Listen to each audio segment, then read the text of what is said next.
I came to London because I wanted to go to St. Martin's School, and also because I liked at the time David Hockney and Gary Hume, and I thought there was a great synergy here in London, and I thought, yeah, that sounds great. I definitely should come to London. It's been a very long process. It took me really ages to know exactly what I wanted to do. So at first I was really focused on working on architectural models. And the more I was working on it, and the more I was finding what I really wanted to do and how. After I was working on these architectural models, which were very precise and which demanded a lot of effort as a painter to make sure, and a lot of concentration to make sure everything was clean with the perfect lines. I wanted to relax a little bit, so I was using the paint that I had left over to use it just as a way of relaxation. So I was having fun and painting over a magazine. That's what I was doing at first.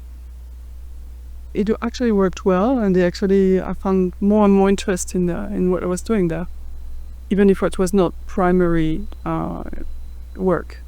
For instance, like the street or architectural models, and the fact that there are people as well, the characters, the gesture and the position of the body and how they position the body in relation with architecture was something that that was really interesting to me.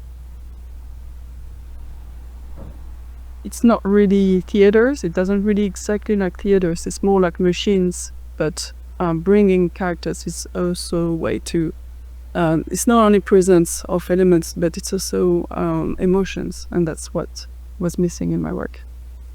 Everything I do is a reflection from the situation I find myself in. So there were lots of different emotions that were related to friendship, and there's some very personal emotion that I really wanted to express somehow.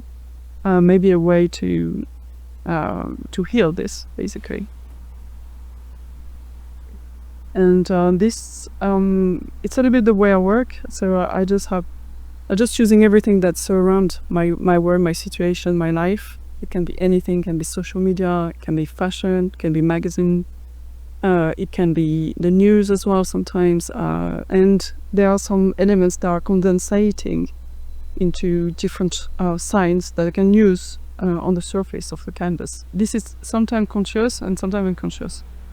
And based on that, I'm using them first digitally. So I prepare this composition digitally first on 2D softwares and 3D softwares.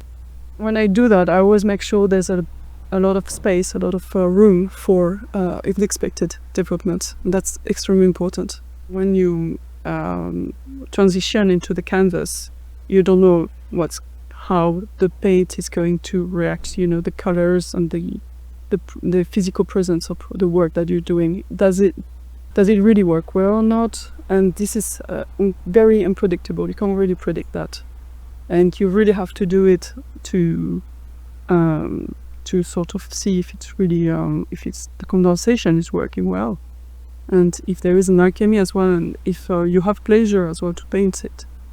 There is something in painting that can't be replaced by digital, and it has to do with the performative act of painting, this sort of moment of alchemy, between all these ideas and this inspiration you have, and this densification to this sort of spiritual ideas and abstract emotions and all these abstract things that you densify into the matter. And that's definitely the moment of painting that is interesting, is the magic of painting that you can't find in digital.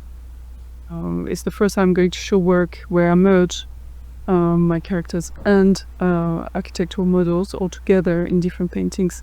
And I've been working in my studio, not showing my work very much apart from social media a little bit, to put the work in the situation, in the physical space and in situation. It's like really the goal of work, to share this to the public space and to people to see what I've been doing so far.